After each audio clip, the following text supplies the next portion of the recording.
Welcome, everybody, to the Runna Podcast Live, empowered by Lululemon. Thank you all for coming.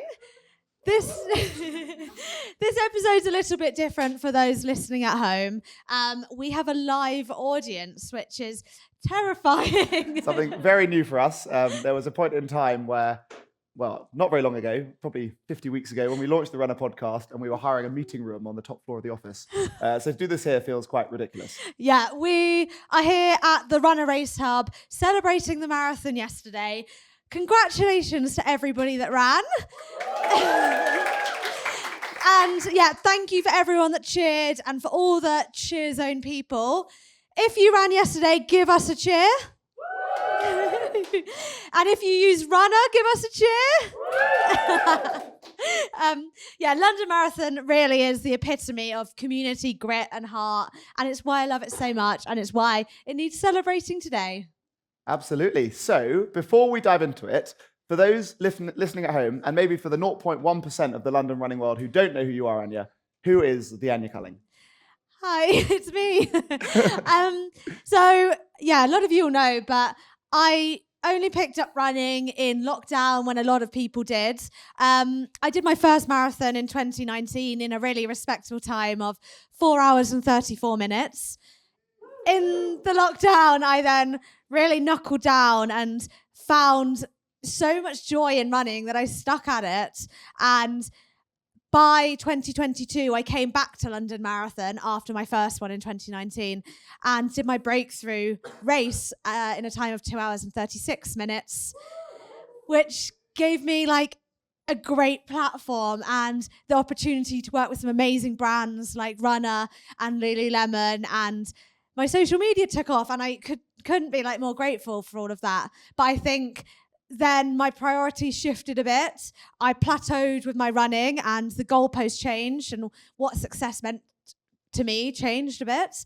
And now I'm really happy to, I think, have found perfect balance with my own brand, my own career.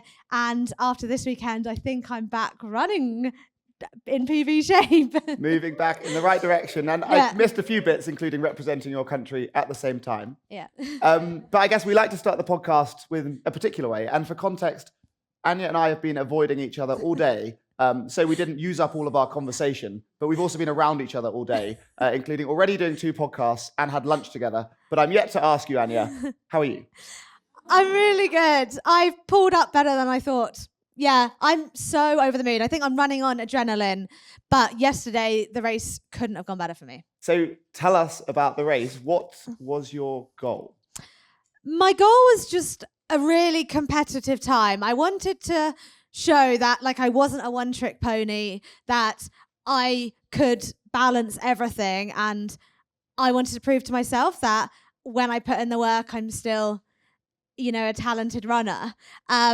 And I finished with a time of 2:36 yesterday, which was 90 seconds off my PB, which was nowhere near the aim. I think I went into it hoping for 2:37. And now I'm like, imagine if I'd actually aimed for the PB, like what could have been, but there's always another race. And I guess with that in mind, like you have been through this amazing journey with your running. And I think you're really on an upward trajectory again, which is so exciting. What have you done to create the balance that you spoke about? Yeah, I think we were kind of talking about it earlier. I think I really tried to be 100% good at everything. Like I tried to give my running 100%. I tried to give my career 100%. I tried to give my relationships and friendships 100%. And in turn, I was almost failing at them all. As in, I wasn't failing, but like I wasn't performing the best as I could in any of those areas of my life. And it was learning to realize that it doesn't have to be a third of my life, relationships and family, a third running and a third work. It was finding the right balance for me. And it's all kind of merged into running now. Like my best friends, my boyfriend, everybody run with me. My work's almost running, and it allowed me to really excel in my own running. So maybe I'm just all consumed running. But I think the two brands or people that supported me, Runna and Lululemon, have seen me struggle with not being able to balance it all and being anxious, being overwhelmed a lot. And I think you've actually both on like similar occasions said you're so much more level now, and I'm really proud of that. Well, I think we get to speak to some amazing individuals through the Runna Podcast and through our kind of exciting networks, and doing so many of the people at the top of their game, particularly in sport, in running, doing Olympians, they have to devote their life to running 100%, or whatever their sport is, and they have to sacrifice so much to be able to get to the top of their game. And you're one of the most well-followed runners in London and an enormously influential person running this incredible business of Anya Culling, while also running at the same level now where you represent your country. So I think to be able to do these two crazy jobs is so hard, and I think having to find a way to let them be sustainable for you is the key. I think it's the support as well, and I'm now working with people that support me, and like friends, and have the people around me that lift me up, and are really good and healthy for me, also keep me grounded. But yeah, I think that makes a massive difference. And I guess you're kind of getting a lot of your social bucket probably by, as you said, overlapping that with your running, which is probably a very efficient way to do it when you don't have enough time for all of these buckets. Yeah, exactly. Nice. And I guess attached to that, you managed to bring one of your buckets into the run yesterday. And Joe, who's sitting somewhere in the room, supported you supports you all the time, but supported you on your run yesterday. Yeah. So tell us about that, and maybe diving into the run. How did it go? What was the start line like? Yeah. So I went into this race with like genuine confidence that it was gonna be my race. And I've said it to so many people before, but I'd kind of forgotten to, follow my own advice, that you've got to believe it's possible. And maybe it was like I did do a perfect block, and that was a short training block. And I think that's over like practice and working out what works for me. But I just felt really ready. And I had people in my corner like you, like Steph, who's one of the coaches at Runna, who's been supporting me, and like Joe, who like really believed in me and made me believe in myself again. So yeah, I went in there thinking this is going to be my race. It was hot yesterday, as we all know. I was also, Mother Nature graced me with that time of the month, and I had a really busy work week. So I felt like there were things like stacked up against me, which everybody has. But I was like, that's a waste of my energy to let any negative thoughts into my head, and I'm not even going to consider it. Like, I know I've got this. So yeah, Joe was going to run with me and pace me. And then I got to Tower Bridge, and I said, like, I've never felt this good at halfway before. And the whole start, he was like, bring it back, because my aim was to like start off conservatively and progress the pace, especially because it was hot. I think that was a good idea. So he kept being like, pull it back, be conservative.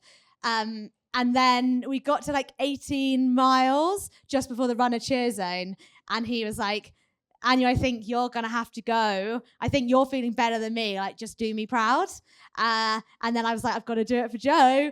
He's got me this far. Don't mess it up now. So I was like, okay, get to the runner cheer zone at mile 19, and then you've got it from the embankment onwards. So that was my race plan. Yeah, when you came flying past, I was like, I don't think I've seen this before. You're 10 meters ahead of Joe. And I've seen it firsthand, I think particularly in Hackney Half Marathon last year, where we were all running relatively together. And I think, Joe, you were feeling great that day. And Anya, you were maybe slowing down a little bit. And Joe was like, oh, I've got to stay with Anya. And you were like, Joe, go ahead, leave me alone. And you were almost having a domestic on the course. Was Joe better at letting you go ahead than maybe he was at letting himself go ahead? Did he let you go, or was there a part of you that wanted to stay? No, we'd kind of discussed it, that in the best scenario ever, I drop him. Because he... But he hasn't been focusing on running. He's doing like triathlon training. But I also thought he might have wanted to push it so that he got a PB. But we've had some practice. He paced me for Bermuda Marathon, and he wasn't like 10 meters in front. He was like half the course in front. And he'd like circle back at every drink station and like bring me back water. But no, we had chats and we were like, this is the race plan. I'm going to need like kind words of encouragement. Like, you look great, sweetie. Because normally he's like, you're not even trying. So yeah, we perfected it this weekend. And you're still the reigning champion in the household. Yeah, he's got me on every distance. I've still got him on the marathon. So what's his PB? 2:36. Okay, so if he'd finished with me, it would have been a PB for him. Okay, very cool. And there was a few other differences for you on last year's London Marathon, having Joe as a pacer. But last year you ran in the elite pen. Yeah. So tell us about the difference between running in the elite pen and then maybe the experience you had this year. Yeah. I think the elite pen was actually more nerve-wracking. I preferred being in the masses this year, just like with friends and knowing that I could hide like in the masses. And part of the reason I love running so much is it is a team sport, and the people that are around you, you're not racing against them. Like, you're all working together to get the most out of yourself. And I missed that last year, having no one around me. And it was like all you could hear was your own internal monologue. And it's very loud when you're by yourself, and all the self-doubt like creeps in. It's not like an angel and a devil on your shoulder. It's like two devils being like, help, what are you doing to yourself? And I guess for those not aware, and I'm sure all of us in the room maybe saw London, but for those at home, London Marathon's different to some of the other marathons where the elites set off in front, the elite women set off in front on their own, which makes it a very lonely race when there aren't that many women and they spread themselves out. And you, I guess, had the whole of the 42Ks last year running on your own. And now this year you're in the herd with all the men. You've got people running around you, and that's kind of doing so much of it is so helpful in terms of mirroring people's cadence and everything else. And probably for you having such a strong race, and we can come onto it, but you ran a negative split. That must have been so motivating, being able to overtake people as they all started to fade in that second half maybe. Yeah, I feel kind of bad saying it because I know so many people struggled. And I think if you grit out a hard race, that's more impressive than if you're like in this flow state, just like flying. But I really did feel like I was going to smash it. Like, there was never a part of me that doubted my race plan. And I was like, you've got one job and it's going to be to negative split this.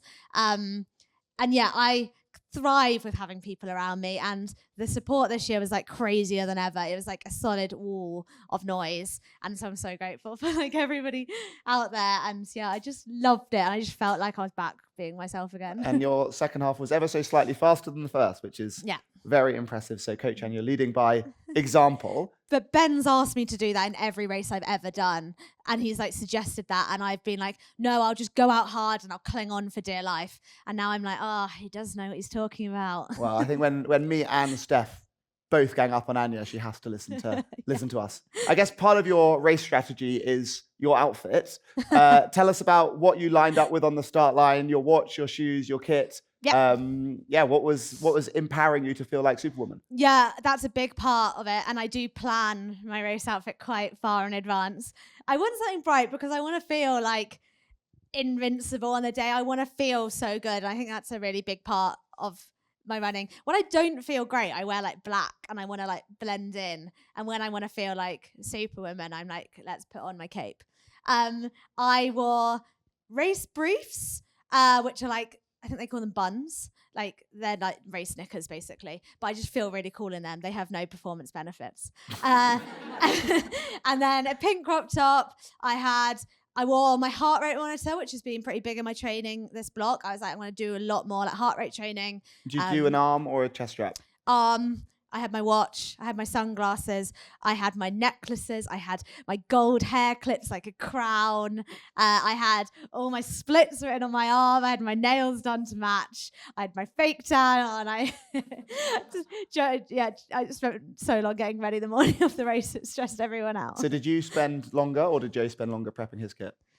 Oh, no, Joe's really methodical and I'm not. And like, I would prefer not to think about the race until I have to. So I basically plan nothing until the morning of. What, and just pull together this like 12-piece outfit with all the hair and everything? Well, I planned it, but it wasn't in a bag. I had to like pack the bag in the morning. I hadn't put my race bib on, my numbers on, anything. Yeah. And the shoes? I wore, I warmed up in my normal, which are the Lululemon Beyond Feels, and then I ran in some carbons, which were Puma. Nice. And then I guess your race strategy, what about the fueling? What did you go for? And Yeah. talk us through the fueling you did yesterday. So I've been working on my fueling. I've recently got into triathlon and cycling, and I've realised in most endurance sports, it's like a carb game. And in running, we're so far behind.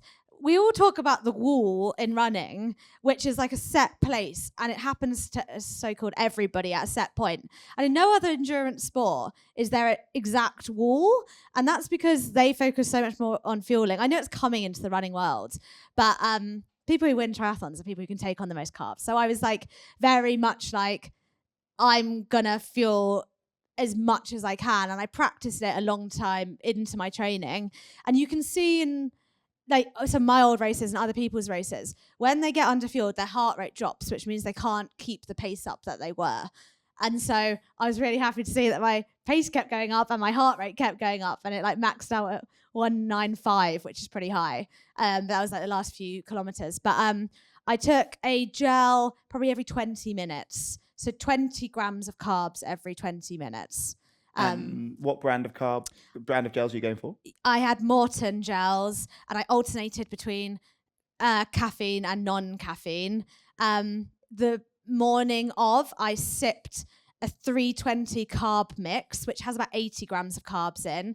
And then I had a bar, which had 50 grams of carbs in, like an energy bar, which worked perfectly. And your breakfast, did it consist of any real food or just this drink in the bar? It actually was just the drink in the bar. But I'd done that in training, really, and just kind of relied on gels. And then what were you most excited for food-wise to celebrate? What was your post-run food and drink?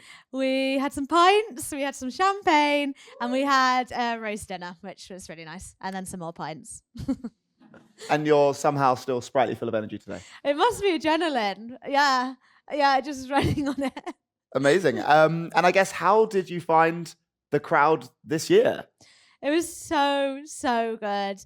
And it's like a wall of noise, and it's so easy just to hear the wall. And then you kind of think about it and you're like, that whole noise is each individual person shouting your name. And then I get really emotional. I got emotional just before Cutty Sark. I got emotional on Tower Bridge. And every time I was like, calm down, calm down. And then I'd see like a camera and I'd play up to the camera. And then Joe would be like, ignore the cameras, you've got a race to run.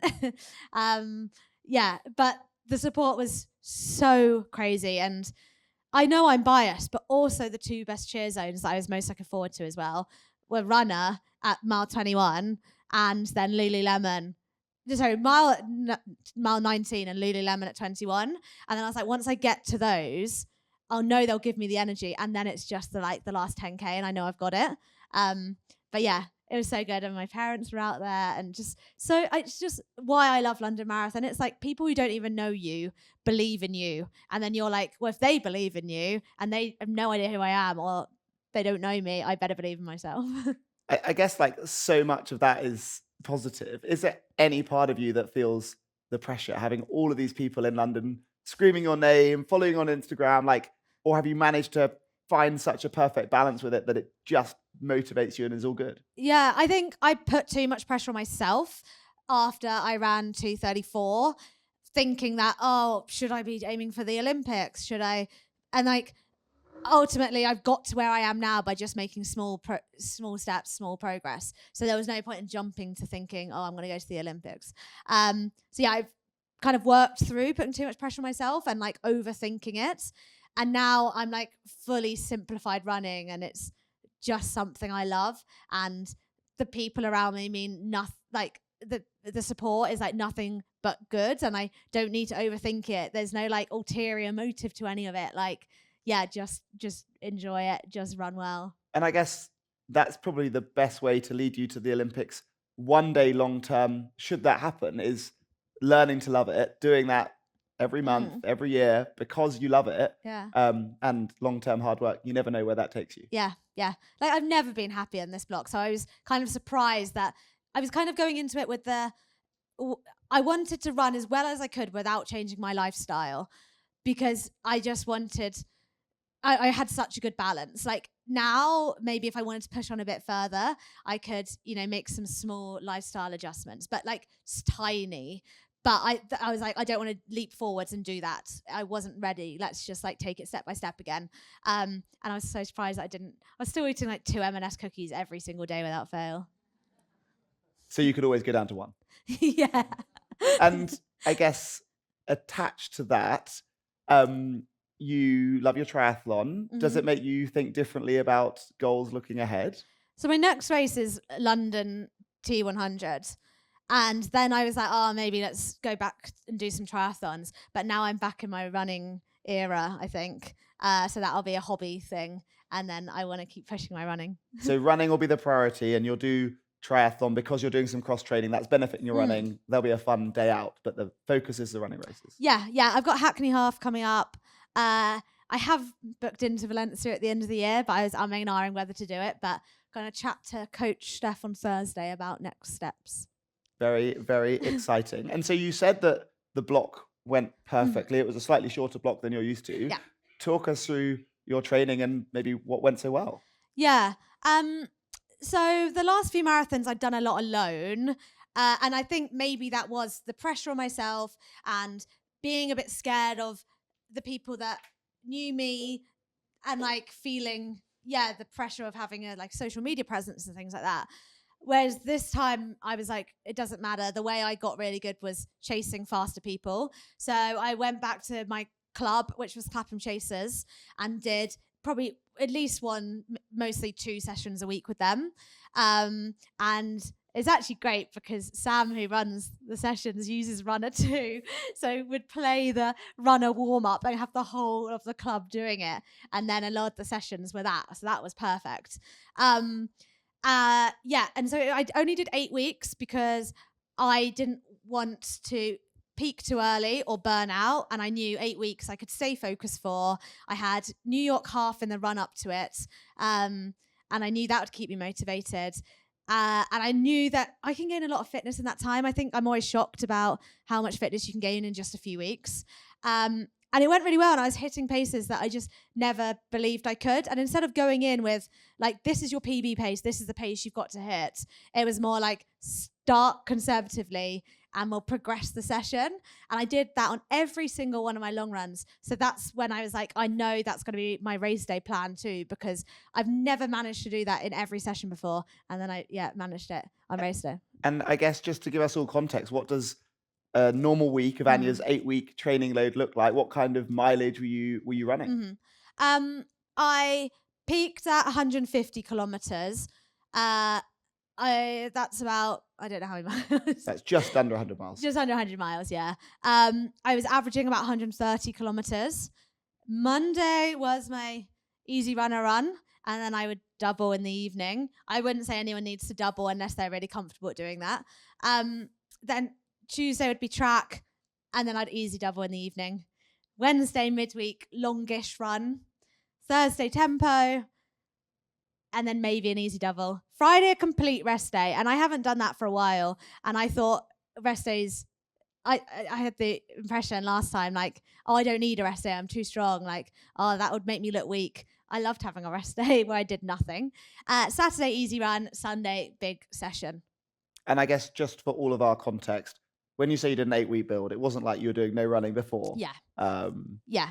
I was just more like hobby running, but I do just love miles anyway. So I was doing quite a lot before. Nice. And then maybe what does the next few weeks of running look like? Are you massively dropping it down? Are you just going to run for fun when you fancy it? What's your thinking before maybe trying to dial up for Hackney, like you said? I think just run for fun, take all the pressure away. Although this was the first block where like I got to the taper and I was really sad.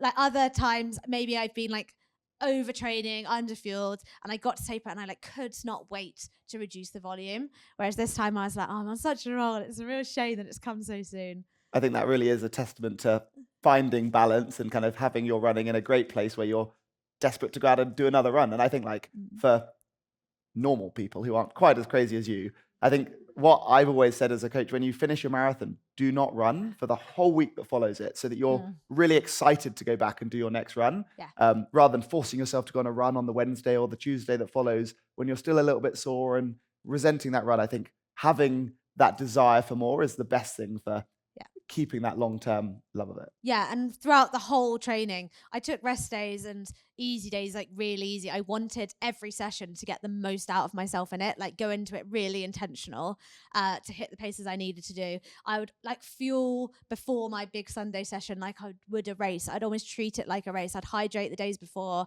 I'd sleep really well. I'd have everything lined up so that I could get the most out of that session. Otherwise, I felt like it was a bit of a waste. And you mentioned that you were looking forward to some celebratory drinks at the end of the run. Yeah. Would you drink over that 8-week period? No, I didn't. No, I actually didn't. I had a couple of drinks in South Africa, but I hadn't drunk in the UK this year. Nice. And will you drink the rest of the year outside of a big block, or what's your feeling with drinking and training? It's changed a bit, like as my lifestyle's changed. I don't go out as much, and that's also because most of my friends are in a similar situation. I do still drink. I definitely don't have the healthiest diet. So it's nothing to do with that. I just love being busy right now and I don't really have time for a hangover. No, fair enough. So I guess following the marathon, we need to recover. Yeah. How's the body feeling? I know we've only had 24 hours. How do you feel right now? I actually feel really good. And I think that's down to a few things. Well, I was really prepared for the marathon itself, and I knew it was going to be really hot because the London Marathon was like slightly later this year than normal. So I'd actually been like heat preparing. I was saunering every other day for 20 minutes for the last at least a month. And I was doing, I don't know whether it just mentally helped me. Who knows whether it actually helped. I was doing like contrast therapy, so I'd jump in an ice bath for 2 minutes, 20 minutes in the sauna, ice bath for 2 minutes. And maybe that was just like me getting comfortable being uncomfortable. So I think I'm not too dehydrated because of that. I know a lot of people like cramped up because it was so hot. I had a lot of electrolytes the day before to stop me cramping up, and it was to get the salt in my body. And then fueling on the day well also helps your body recover. I also have not the prettiest running style, but it is efficient. I don't have much ground contact time because I take such little fast steps. I think my cadence was 220 steps a minute, which is a lot. But, we always say you got to work to get your cadence up. Yeah, I guess by having such a high cadence, you're having less impact through each step, which maybe helps you to feel less rubbish after the marathon. Yeah. So I think form definitely helps not feel too bad. But I genuinely am fine. I've got a numb toe. So are you currently at a full house with 10 toenails? No, I've always got 9. Always? Yeah, I just have this one toe, and it's the toe's black, not the toenail, the toe. Oh, so that one just don't think it's coming back again? I think it's just a dead toe now, but that's the one that really dead hurts. Toenail, not a dead toe. No, dead toe. It's the toe is black, not the toenail, the toe. Well, hopefully it doesn't fall off. I know, but it's been like that since Bermuda Marathon in January. Oh, okay. I'm glad it's not been a few years. And so I guess, what are your top tips for everyone recovering from their marathon? And I guess for context, we do have a live yoga sessions running upstairs with Lululemon tomorrow morning for those who haven't booked onto that already. Yeah, so I'm just going to do light movement. I'm going to walk around. I might do a swim if I get really itchy to do something, but I'm not going to force myself back. I'm not planning to do anything till at least Thursday. I would really like to come back and do the yoga tomorrow. That's what I'm going to take into my next block of training as well. I just want a bit more mobility. I was going to say, you doing yoga tomorrow is like yin and yang. I can't imagine. I feel like you do no mobility at the moment. Sometimes when we lead a warm up together and reach down and touch the toes, you're a little bit away. Yeah, and they're quite close by at the start, so it's not that far to go. Yeah, I'm not very good at stretching, and that's not a good example to set. And I know no one's good at stretching until it backfires and they pull something. And I just don't want that to be the reason I start stretching. And I'm going to start doing some drills. And I was speaking to this about Coach Steph earlier, and we're going to film it for Runna, to like do some drills to help my form, to help my mobility, which will help me run faster, which will help me in the next marathon blog. So that'll be coming on the Runna Instagram.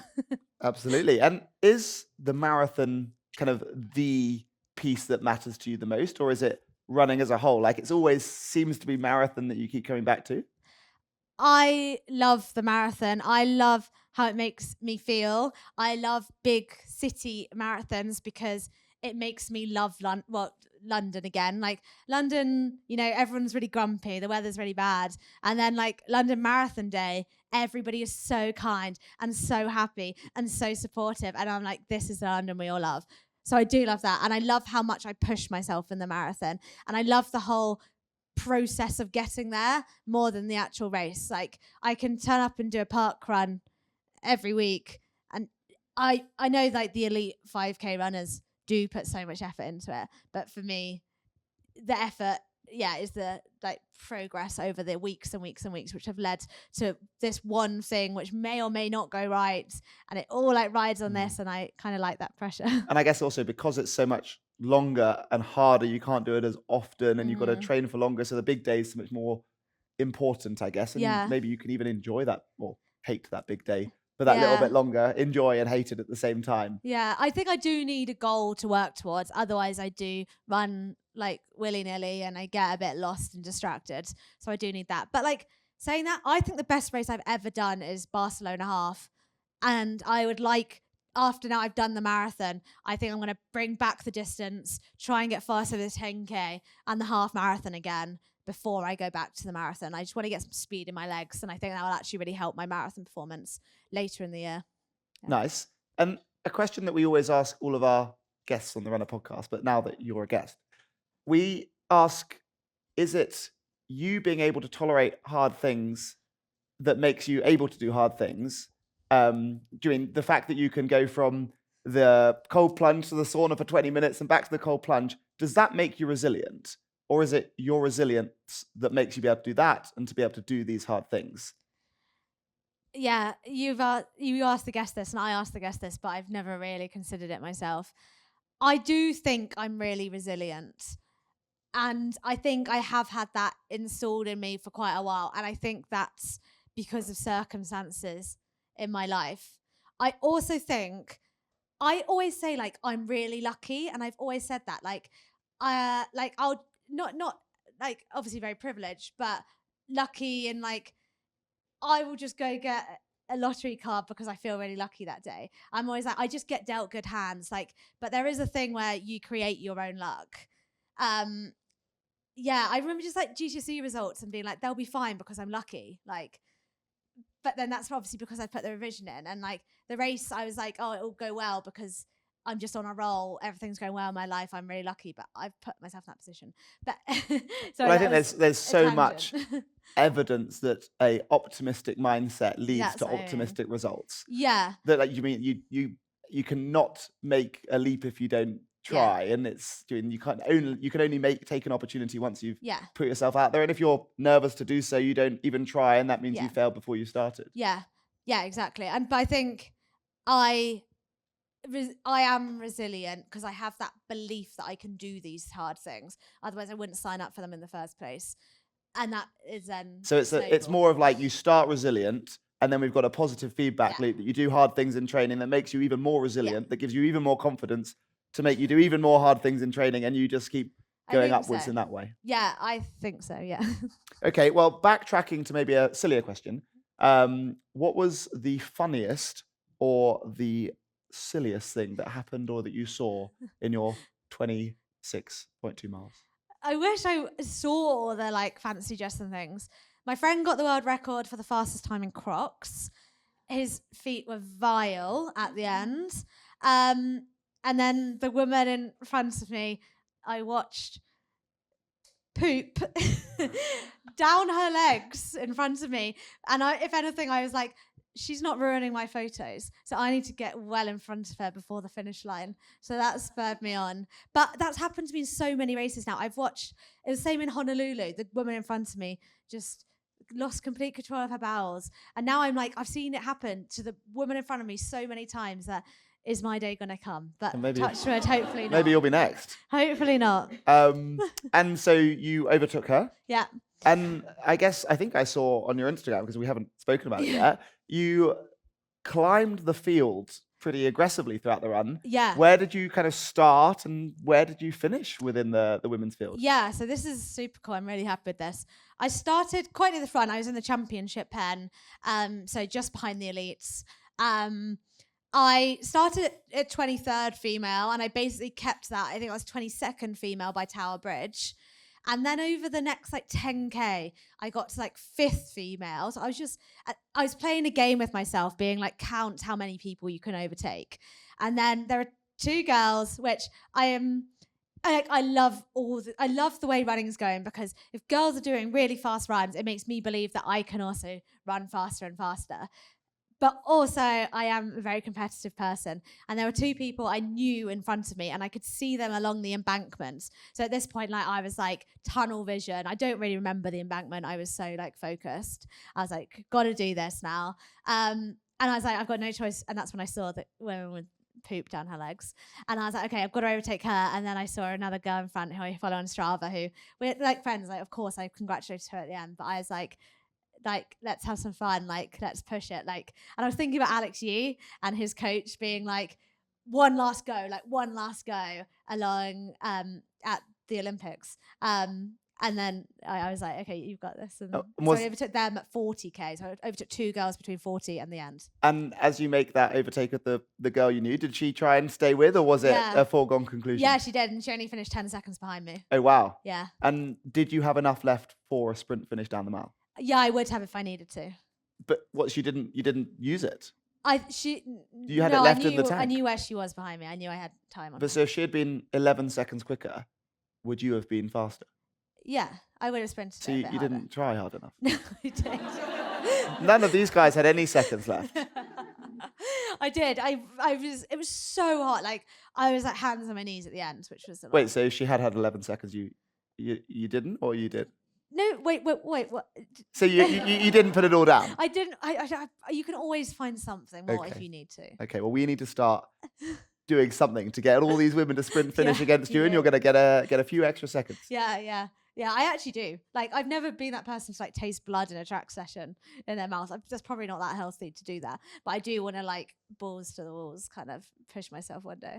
Okay, I think I'll step in before we go too far. And what was your most emotional moment? Was there any point that you got a bit emotional, did you cry, anything like that, or are you hard as nails? No, I did cry loads last year, and I got emotional this year quite a few times, but I kept being like, okay, no, that's going to spike your heart rate, that's going to make it harder to breathe. Just like focus, you can cry all you want at the end. I saw the billboard that Runna did of me at mile 5, and that was really emotional. And I was like, and I knew that was going to be. And then I was like, oh, if that's going to make you emotional mile 5, imagine the one when you see that at mile 21. But by 21, I don't remember seeing it. Like, I was just delusional at that point, like just so focused. So I didn't actually see that. But Tower Bridge always makes me emotional. Hearing friends that you don't expect to see makes me really emotional. When Joe said, like, you've got to go now, do me proud, that was emotional. The Runna cheer zone was emotional. The whole thing actually is so emotional. So my biggest fan on Instagram is your mum. I think I haven't posted an Instagram story in the last 2 years that hasn't received an immediate like from your mum. Yeah. Did she manage to catch you on the course a few times, and was it nice to see her going past her a few times? She'll love this so much, because the message she sent me just before we started this was like, can I listen to it live? And I was like, no, you have to wait. My mum is like my biggest supporter. She really does believe that she is the reason, like, the race went so perfectly, I think. Like, her solely. She takes all of my races so seriously, and there are so many, like, funny stories. She's like she didn't run, and she's like grown to love running like I have. We finally mastered it. She managed to pass me 2 drinks at 2 different occasions on the sides this year, whereas like previous years, she's like, I've come around the corner asking for a drink, and she'd be there with like a 2-liter bottle of water. And in her head, she's like, Anya's really thirsty, she'll love this. And I'm like, what am I meant to do with that? I can't run with 2-liter gallons of water. At least it wasn't fizzy water. Well, yeah, so that was the next thing I was about to say. Do you know that's the story? No. Oh, so when I represented England, I had to hand in my elite bottle. So I was mixing carb drink, like Morton drink. And my dad went to go get water to mix, and he knows I love San Pellegrino, and so he came back with San Pellegrino, and I was like, I can't have fizzy Morton mix, like, and he did this in front of the whole like England team, and I was like, they must think I'm like why is she on our team? Like, who is this girl? So they've learnt with me. But so did you run for England with San Pellegrino? No, I think I had a sense of humour failure, and actually no, one of the England coaches had to sort me out with actual water. Okay. But no, when I saw Mum this year, she was very emotional. She had brought all her friends and family. She has personalised Anya bucket hats that she wears. And I tell her, she met me in the pub wearing it, and I was like, Mum, it's not a fancy dress. I was wearing a full sequin suit, just like Elton John, so I didn't have a leg to stand on. Wow, no, that is amazing. And I guess my final serious question before we move on to our this or that would be, what is your biggest long-term goal? Like, what do you want to achieve? I know you don't quite know the races for the rest of the year, but like, what is success in 5, 10, 15 years time with your running and with everything Anya Culling? Yeah, I think I judged my success like a year ago on just my marathon time. And now I'm like, you know, you can't determine your own self-worth on a number. And that's why I say to people who, when their race didn't go perfectly, like this weekend, I'm like, that number that isn't your perfect number doesn't take away from all the hard work you've put in for the last 8, 10, 12 weeks. Like, that means nothing, basically. So the goalpost shifted for me, and I wanted success in my career. I wanted to inspire people, and I'd love to leave a legacy which is just like, if she could do it, then why can't I? Because I'm not special. I don't have this innate sporting ability. Like, I didn't grow up doing the sport. My parents are not sporty. Like, I'm just really resilient. I put my mind to something, and I love working hard and achieving things. Like, I'm going on a tangent again, but nothing's ever like come easy. Like, even at school, I was never like gifted. I had to work hard, and then I got the results. So I've always had that, like, you have to work hard and then you reap the rewards. So yeah, I want success in my job. I want to, you know, show people that they are more capable than they think. And I would like to get better and better at running. And I'd like to get back in England vest as soon as possible. I'd love to PB by the end of the year. And keep plugging away, keep enjoying it mainly. And yeah, being able to make a career out of what I love. Well, you are very young in the world of marathon running, so there's such a long scope ahead of you. And I think, to add to everything you said, I think you are extremely hardworking, not just with your running, but everything you do behind the scenes every day at Runna as well. And you're inspiring so many, not everyone in this room, not only everyone in this room, but everyone listening and everyone who follows you every day. Thank as well. you. We have some sillier questions. Okay. So you'll have to tell me off for how silly these are. But would you rather go and run London Marathon again right now, or we go on your Strava and we delete it and we rewind time and yesterday never happened? I'd go run London Marathon again. My legs are fine. It'd hurt, but I'd just redo it and love it and be a bit more conscious doing it. Fair enough. I'd jog it though. Yeah. Very impressed. Would anyone else in the room go and run a marathon right now, or would you rewind? Hands up for rewind. Hands up for go and run a marathon right now. Right. Okay, so that's 99% run the marathon right now. We had 1 for rewind. Yeah. Right, number 2. So we know you like to look fantastic on every start line and every finish line. Would you rather line up for your next marathon in your dad's old t-shirt and some baggy jeans, or line up for your next marathon in your normal outfit, but the 3 months prior, we put you in a room with no windows, you're completely pale, and you're not allowed any fake tan? I really think it might be my dad's No, I don't like to do it in jeans. Okay, your dad's skimpy pants. Yeah, his boxers. Yeah, your dad's boxers and a baggy t-shirt. I'd do that. Like, I'd play it off as, like, this is my new cool grungy get up. Right, well, we'll let Lululemon know and they can start manufacturing. Yeah. Okay. I'm sure your mum will be delighted to know your dad loses his favourite shirt. Final one. Yeah. Would you rather do all of your training on the treadmill, so you can never run outside, or all of your training is outside, but in the dark and it's raining? In the dark and raining, I actually don't mind it. And you said training, so at least the race might not be. And I think training, you train hard, so you race easy, and it's those hard sessions in the dark that I like draw upon when I need it.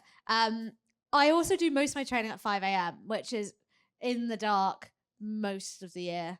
And London is just rainy anyway. It doesn't bother me. I hate treadmill running. I've been on a treadmill once in like 2 years. I just like being outside. Like, that's why I do it. It's not to stare at a wall. Well, I don't doubt you, given every Strava upload, or 50% of them are at least 5 a.m. or well before I've kind of started my day. So it's very, very impressive. And I think it's probably not unfeasible feasible for you to do that. Go to sleep before 8:30 every night. So what is a normal Anya Culling routine? We genuinely go to sleep at like 8:30, which is crazy. But I know I could have an extra 2 hours, but I'd just be sitting on the sofa. Whereas I can like go for a run, I can meet my friends for breakfast, and then still get to work. And like, I've had such a chilled morning, and I love getting it out the way early. Otherwise, I think about my run for the rest of the day and what I'm eating, and it plays over in my mind my track session for the evening. I'd prefer just to get it done. Nice. Yeah, and then I often go into the office. I often have a podcast recording. I often have like some photo shoots for Lululemon. I help some people with coaching with Runna. Yeah, I love my job, and I'm very lucky to have it. And yeah. I guess final question that we like to ask everyone on the podcast is about building your dream race. Mm-hmm. So if you could build your dream race, where would it be? How far would it be? See if I can remember it. What's the food and drink at the finish line, and who's giving out the award? Yeah, I actually hadn't thought about this because it's been so busy. I knew I would have known this question was coming, but I didn't think. I like the idea of like a team kind of like relay race. I like watching people and then knowing your turn's coming up and then going for it. Maybe like everyone runs a half marathon though, because I like distance. So it's going to be quite a long race here. I also do love cycling. Maybe cycling's going to... Oh, actually, I'm thinking too. It's going to be a half marathon. It's going to be in Battersea Park because all my training's Battersea Park and it's so flat. Yeah, that's going to be that.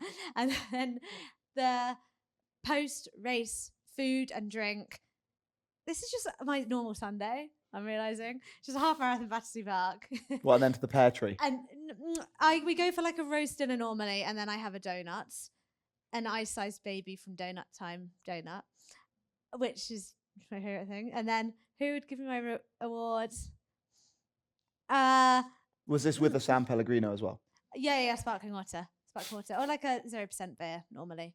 I think my biggest inspiration actually is Alex Yee or Lucy Charles Barkley. It is Lucy Charles Barkley, who's also a triathlete, but after the weekend, it's now Alex Yee. Nice. Well, you have to stay tuned. We have an episode with Lucy Charles Barkley coming out, and it was actually very funny because I'm very used to everyone fangirling Anya, but I got to watch Anya fangirl Lucy. So that wraps up our final question. So to wrap up the podcast, wanted to make sure everyone listening at home and everyone here knows you can order or buy any of our Runna merchandise you can see next to you or on the Runna website, and you will have 15% off using the code in the premium offers section of the Runna app. If you haven't downloaded the Runna app yet, you can get a 2-week free trial with code podcast25. We want to say a huge thank you tonight for Lululemon for supporting us, supporting Anya with all of her training, and supporting us with our live podcast recording today. And we want to say a huge well done to everyone in the room and everyone online who ran London Marathon yesterday, So a big round of applause for all of you. And otherwise, from Anya and I, thank you very much for listening in and joining us live for our very first live Runna Podcast. Thank you, everybody. Today's podcast is powered by Runna. Runna is the #1 rated running coaching service worldwide. And whatever your running goal, whether you're looking to do your first 5K, improve your time over the 10K, or even run a marathon or an ultra marathon, we'll build you the personalized training for you to help you get there and enjoy the process along the way. If you want to download the Runna app, you'll get 2 weeks for free with code podcast25. And if you're already a Runna customer, you can head to the premium offers section where we've got a 15% off discount for you off any of our Runna merchandise. And if you enjoyed today's episode, please like, share, subscribe. And if you loved it, give us a 5-star rating. And we'll be back next week with another inspiring guest. See you then.